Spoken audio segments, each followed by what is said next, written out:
شروع کرتا ہوں اللہ کے نام سے جو بڑا مہربان اور نہایت والا ہے۔ میرا نام محمد نواز، میرا تعلق پاکستان گلگت بلتستان سے ہے۔ جس طرح بجلی ایک انرجی ہے اور اسے مثبت انداز میں استعمال کیا جا سکتا ہے اور اس سے انڈسٹری کا پہیہ چلتا ہے، پوری دنیا کا شاید ہی کوئی کونا ہو جہاں پر اس وقت جو بھی انڈسٹری ہے بجلی سے نہیں چلتی ہو، چاہے وہ کسی شکل کی بجلی ہو۔ اگر ایسی بجلی کو جو بھی جس کو ہم انڈسٹری کا استعمال کرتے ہیں، چاہے کوئی بھی بجلی لے لیں، غلط طور پر ہم استعمال کرتے ہیں، اس بجلی کو غلط استعمال کیا جائے تو وہ انسان کی جان بھی لے سکتی ہے۔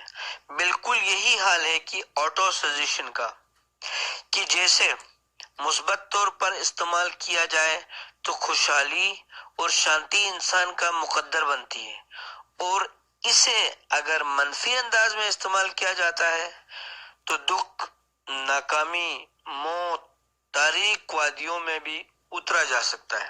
یقیناً بجلی کا غلط استعمال انسان کو موت کی طرف کھینچتی ہے۔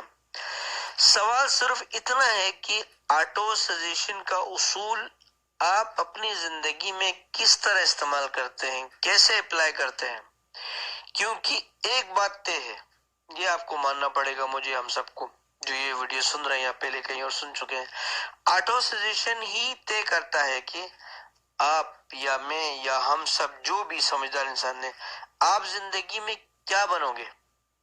اگر آپ کے دماغ میں غالب خیال یہ ہے کہ آپ ذہین نہیں ہیں، چیزیں تیزی سے آپ کو نہیں سمجھ میں آتی ہیں، یا آپ نہیں سمجھ سکتے ہیں، نہیں سمجھ پاتے ہیں، جو جلدی آپ بدیر سمجھیں کہ ذہنی سوچ آپ کی زندگی کی عملی حقیقت بن جائے گی۔ یعنی کہ آپ اچھا سوچیں تو آپ سوچ آپ کو بڑھتے بڑھتے اچھے ہو جاتے ہیں، اچھی سوچ ہو جاتی ہے، اچھے لوگوں سے تعلقات بنتے ہیں۔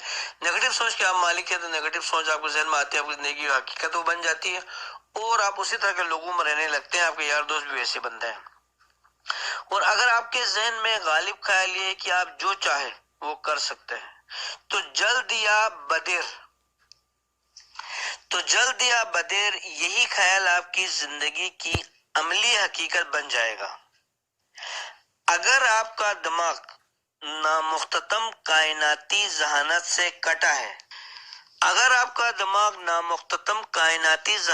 کٹا ہے اور خوف، شک اور بے یقینی سے بھرا ہے تو آٹو سجیشن کا یہ عالمگیر قانون، آٹو سجیشن کا جو عالمگیر قانون ہے جو پوری دنیا میں اپلائی ہوتا ہے، آپ پر قبضہ جما لے گا، اور اسی پیٹرن کو استعمال کرتے ہوئے وہ آپ کے سب کانشیس مائنڈ کو ہدایت دے گا، جو انہی ہدایت کو ہی آپ کی زندگی کی عملی حقیقت بنا دے گا۔ آٹو سجیشن کے حوالے سے یہ بیان اتنا ہی حتمی اور حقیقت پر مبنی ہے جیسے یہ حقیقت کی 2 اور 2 4 ہی ہوتے ہیں۔ جس طرح سمندر میں ہوا کا رخ یہ بتاتا ہے، یہ طے کرتا ہے کہ سفینہ کس سمت بہے گی، یعنی کشتی کس سمت سفر شروع کرے گی، اسی طرح آپ کے عروج یا زوال، آپ کی پستی یا بلندی کا فیصلہ بس ایک چیز کرتی ہے، یاد رکھیے گا، آپ ایک ہی چیز کرتی ہے، اور وہ یہ ہے کہ آپ کے خیالات کی روح کس سمت بہ رہی ہے۔ اس قانون کو اس نظم کے ذریعے سے خوبصورت انداز میں سمجھانے کی کوشش کی گئی ہے جس کا انتخاب میں نے آپ کے لیے کیا ہے۔ اگر آپ سوچتے ہیں کہ زندگی کی جنگ ہار گئے تو پھر سمجھو آپ ہار ہی گئے ہیں۔ اگر آپ سوچتے ہو کہ آپ میں جرت نہیں ہے تو پھر سمجھیں کہ آپ میں جرت جو ہے وہ بھی ختم ہو گئی، اب نہیں ہے جرت۔ اگر جیتنا چاہتے ہو لیکن سوچتے ہو کہ نہیں جیت سکتے تو یقین مانو کہ تم نہیں جیت سکتے۔ اگر تم سوچتے ہو کہ ہار جاؤ گے تو سمجھو کہ پہلے ہی تم ہار گئے، آپ نے آدھا دماغ آپ نے تیار کر لیا ہارنے کے لیے۔ اگلا بیان کرتا ہے کیونکہ کچھ بھی جو آپ کی دنیا میں ہوتا ہے، وہ دماغ کی دنیا میں پہلے ہو چکا ہوتا ہے۔ جیسے ہم گھر کا چھوٹا کام بڑا کام کوئی بھی فیصلہ لینا ہوتا ہے، گھر بنانا ہوتا ہے یا کوئی گاڑی لینا ہوتا ہے، تو ہم پہلے آپس میں ڈسکس کرتے ہیں اس کی قیمت کے متعلق، اس کے ماڈل کے متعلق. اس کے بعد ہم آپس میں خاندان میں کسی سمجھدار بندے سے مشورہ لیتے ہیں جو گاڑی کا تجربہ کار ہو. اس کے بعد پھر ڈسکس کر کے فیصلہ کر کے ماڈل کو فیصلہ کرنے کے بعد پھر ہم اس پہ عمل کرنے کی کوشش کرتے ہیں.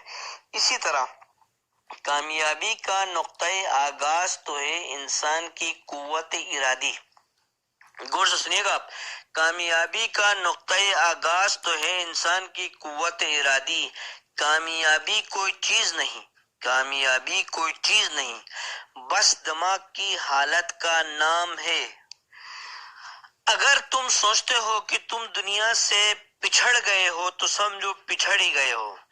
اگر اس پسپائی کو فتح میں ڈالنا ہے تو سوچ کو بلند کرو. دنیا میں کچھ حاصل کرنا چاہتے ہو تو پہلے اس کامیابی کا یقین خود میں پیدا کرنا ہوگا. آپ کو، ہم سب کو. زندگی کی جنگ میں ہمیشہ طاقتور یا تیز رفتار انسان نہیں جیتا ہے، کوئی بھی نہیں جیتا ہے، بلکہ جلد یا بدیر جیتے وہی لوگ ہیں جو سوچتے ہیں کہ ہاں میں کر سکتا ہوں، ہاں ہم کر سکتے ہیں. وہی لوگ جیتتے ہیں اور کامیاب ہوتے ہیں. یہ جو آخری سطر میں زور دے کر پڑے گئے لفظ ہیں، ان پر ذرا دھیان دیں، آپ غور کریں. آپ کو یہ پوری نظم سمجھ میں آ جائے گی کہ شاعر اصل میں کہنا کیا چاہتا ہے، کیا کہنا چاہتا ہے، کیا بتا رہا ہے شاعر. آپ کی نفسیاتی تشکیل میں، یعنی آپ کی، میری، ہم سب کی نفسیاتی تشکیل میں یہ کہہ لیں کہ آپ کے، میرے، یعنی ہم سب کے، آپ کے دماغ کے خلیوں کی اس ترتیب میں کہ یعنی ہر کامیابی کا بھی بیج چھپا ہے. اس ترتیب میں کہ ہر کامیابی کا بھی بیج چھپا بیٹھا ہے. اگر یہ بیج ڈھونڈ لیا جائے، سمجھ لیا جائے، احساس ہو جائے، محسوس کر لیا جائے، پہچان لیا جائے، اس کی پرورش کر لی گئی تو زندگی میں ہر وہ اونچائی تمہارا، ہمارا، میرا، تیرا، ہم سب کا مقدر ہو جائے گی جو تم چاہتے ہو، میں چاہتا ہوں، ہم سب چاہتے ہیں.